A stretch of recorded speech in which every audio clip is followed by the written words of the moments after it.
Okay, so we are now on Rule 2, Ordinary Civil Actions. So, cause of action. Section 1, Ordinary Civil Action, the basis thereof. So, it says here, every ordinary civil action must be based on a cause of action. So, what is a cause of action? Section 2 defines it for us. A cause of action is the act or omission by which a party violates the right of another. So what are the requisites of a cause of action? So let's put it here, the requisites. Requisites of a cause of action. One, we have a right in favor of the plaintiff. So there is an existence of a right.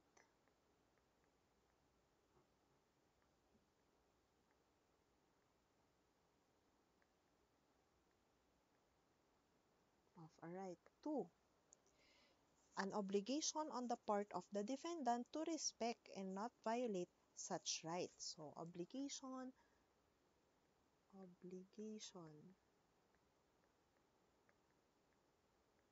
to respect that right.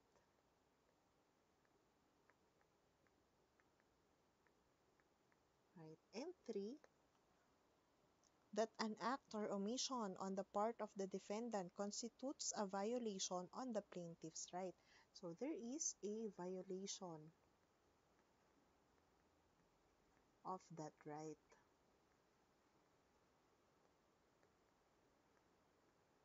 Okay, so if these three requisites are present, then you have a cause of action. So you may file a case in court. So first, there is an existence of a right.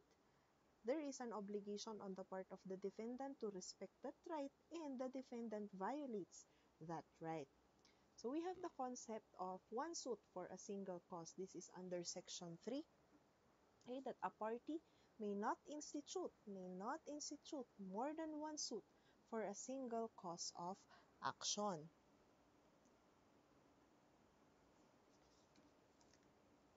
Okay, so Section 4, let's move to Section 4. And Section 4, we have also this concept of splitting. Splitting a single cause of action. What is its effect? So, if two or more suits are instituted on the basis of the same cause of action, the filing of one or a judgment upon the merits in any one is available as a ground for the dismissal of the others. So, a splitting of a cause of action is a process of dividing a claim or demand into two or more parts and bringing suit for each of these parts. Kasi what is allowed, 'di ba? Only one action for a single cause of action. So that is the general rule here in Section 3. So again, the general rule, one cause of action is equal to one suit. Okay, but we have this splitting of a single cause of action. So, what is the rule on splitting a single cause of action? That a party may not institute more than one suit for a single cause of action. Why is it not allowed? It is not allowed because it breeds multiplicity of suits and clogs the dockets of the courts and unnecessary expenses to the parties. So, this is not allowed because not allowed.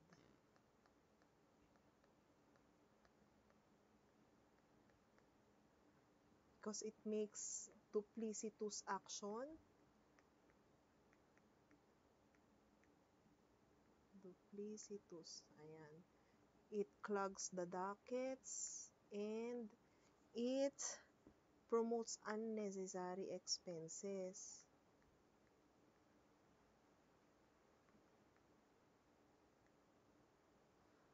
Okay, on the part of the parties. So, if two or more suits are instituted on the basis of the same cause of action, the filing of one or the judgment upon the merits in any one is available as a ground for the dismissal of the other. So, if you file suit dividing a single cause of action, then the case will be dismissed.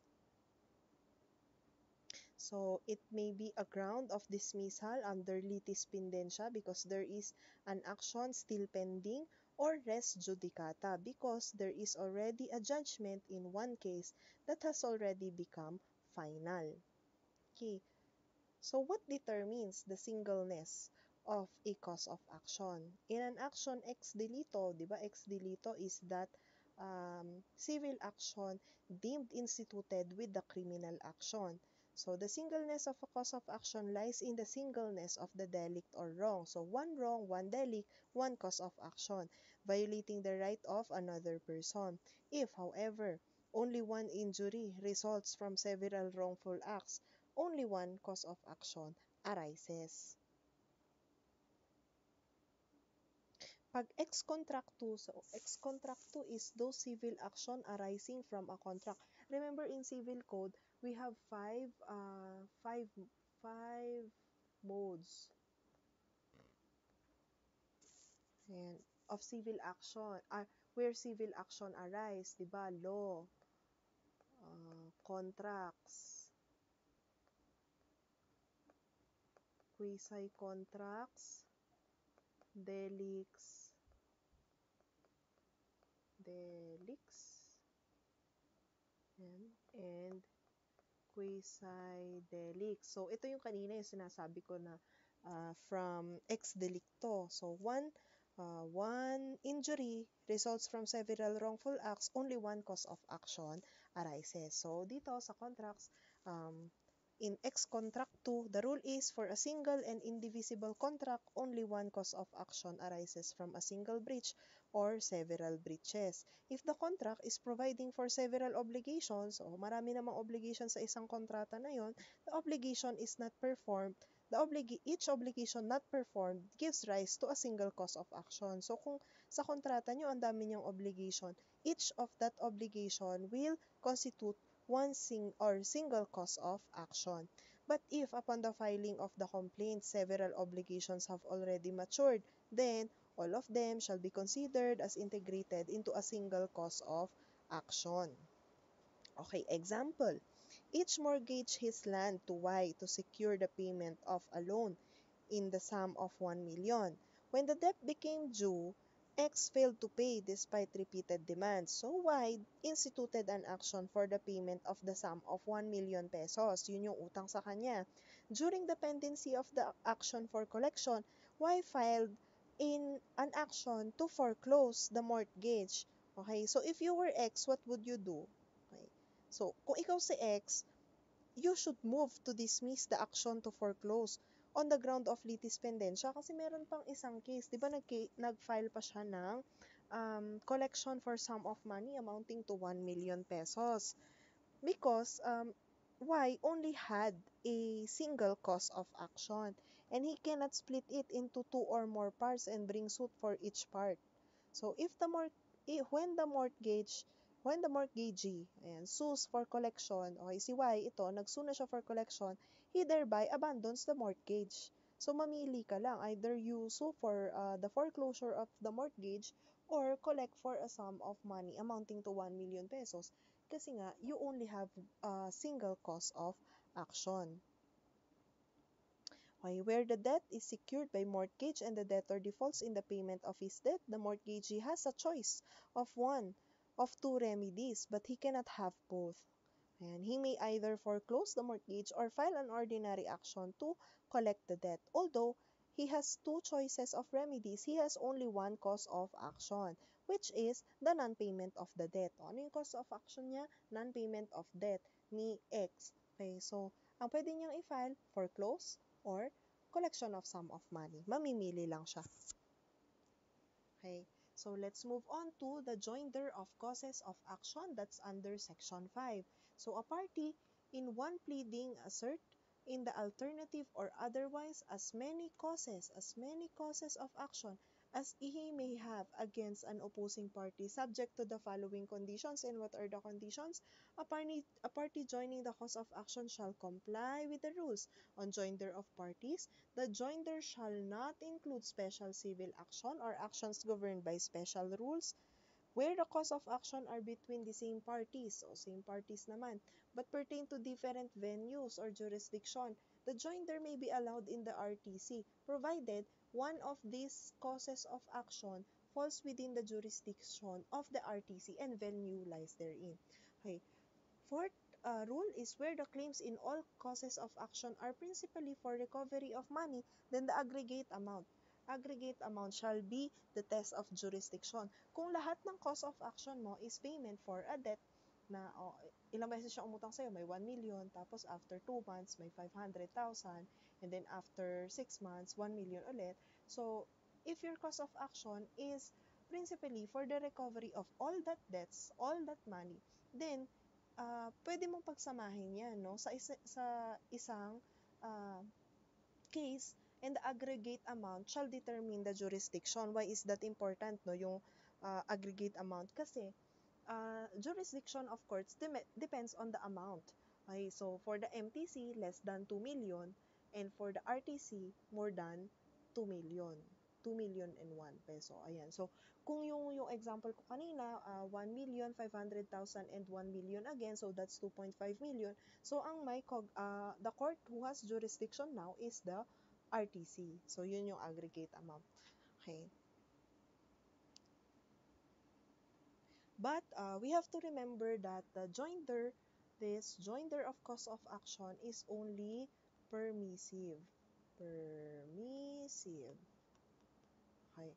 So, permissive, hindi ito mandatory. Depende ito kung gusto ba ng plaintiff na pagsamasamahin na lang yung kanyang causes of action in one suit.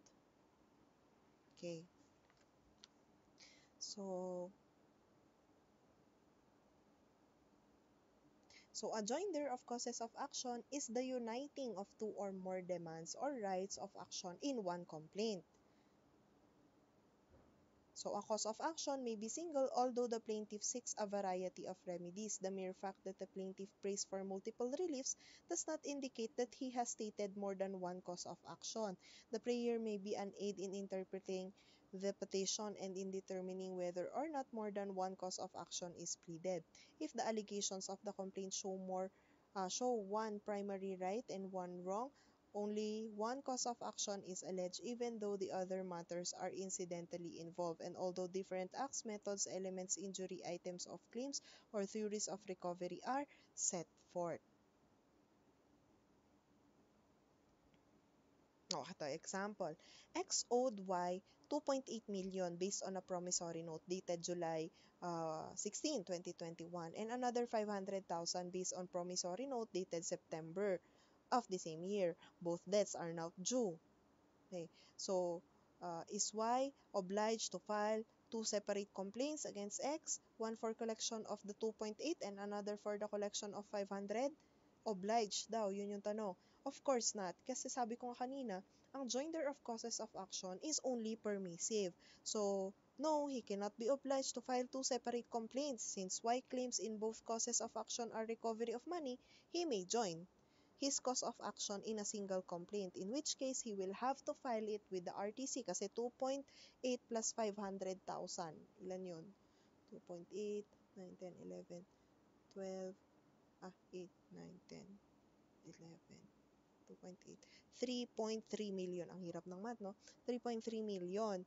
So, RTC na ang may jurisdiction doon sa case niya because it is more than 2 million already. The aggregate amount claimed shall determine the jurisdiction of the court as said here in paragraph D of section 5. Okay, so, but the joinder of causes of action is merely permissive. Again, permissive lang yon. He is not obliged to do it. He may file two separate complaints, in which event his complaint involving the amount of 2.8 must be filed with the RTC and then the other debt amounting to 500,000 with the MTC. Okay? Kasi nga, permissive lang. So, depende. Kung gusto niya magbayad ng maraming docket fees, o di, 500K MTC, doon niya i-file, and then yung 2.8 i-file niya sa RTC. Pero nga, we want to have, we want to remove no unnecessary expenses on the part of the parties. Kaya meron din itong joinder of causes of action. 'Di ba nga ang splitting hindi allowed kasi nga gagastos ka. So ito, yung joinder of causes of action, pwede mo nga pagsamahin para sa case ni X ba? Ni X, hindi, ni Y pala, 2.8 plus 500, 3.3 million, RTC na lang. Isang docket fee lang. Oh, ito. P filed a complaint against D alleging two causes of action, one for forcible entry and another for support. Are the causes of action properly joined? O remember, ano ba yun? Ano ba yung forcible entry? Yung forcible entry ay special civil action yon. Meron tayong rule. The joinder shall not include special civil action or actions governed by special rules. So in this case, no, the causes of action are not properly joined because forcible entry is governed by special rules. On the other hand, there are rules that are applicable only to an action for support. O yun.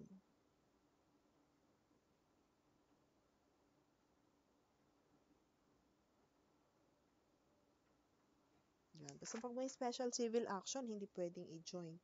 Okay.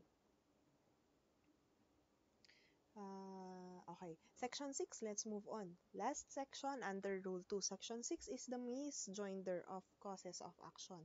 The misjoinder of causes of action is not a ground for dismissal of an action. A misjoined cause of action may, on the motion of a party or on the initiative of the court, be severed and proceeded with separately. So, hindi ka na naman. So, pag na-misjoin mo naman, o kunyari kanina, di ba, forcible entry and support, pinag-join mo, eh hindi nga pwede dahil may special rules for forcible entry at saka sa ano yun, MTC yun. Okay, so pag na-misjoin mo siya, hindi naman magiging cause of dismissal yon ng case mo. But on the initiative of the court, si court ang nakakita o napansin niya, or on the motion of the party, napansin niya, bakit pinagsama? Hindi naman dapat magkasama kasi alam niya ang Rule 2 of the civil procedure. So, anong gagawin? So, it may be severed or paghihiwalayin na lang, and then it will be proceeded separately. Okay, so the rule therefore is that if there are misjoinder, the misjoined cause of action may be severed from the other causes of action. But suppose there is a misjoinder and the misjoined cause of action is not severed from the other causes of action. May the court render judgment on all these causes of action? Palagay mo, kung hindi nila napansin na na-misjoin yon, hindi napansin ng party, hindi napansin ng korte, na-misjoin na, pwede bang mag-render ng judgment ang court? Of course, yes. Yan. So, ito ay based on the case previously decided by the Supreme Court that it held that the cause of action for partition and a cause of action for rescission cannot be joined in a single complaint because petition is a special civil action governed by Rule 69, while an action for rescission is an ordinary civil action. But if these two causes of action are joined in one complaint and the misjoined cause of action is not severed, the court may render judgment on all these causes of action. Okay. Because this case also reiterated that the rule on misjoinder of causes of action is not a ground for dismissal.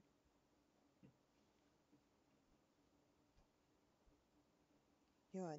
However, if there is no objection on the improper joinder or the court did not motu proprio direct a severance, then there exists no bar in the simultaneous adjudication of all erroneously joined causes of action. The court emphasized that the foregoing rule only applies if the court trying the case has jurisdiction over the causes of action therein, notwithstanding the misjoinder of the same. If the court trying the case has no jurisdiction over the misjoined cause of action, then such misjoined cause of action has to be severed from the other causes of action. If not so severed, any adjudication rendered by the court with respect to the same would be a nullity. So, syempre, dapat naman merong jurisdiction yung korte. Pero, note din to yung isang rule under joinder, So, where the causes of action between the same parties, pag same parties, but pertain to different venues or jurisdiction, the joinder may be allowed in the RTC provided one of the causes of action falls within the jurisdiction of the said court and the venue lies therein. Ayun. Okay, so that ends Rule 2.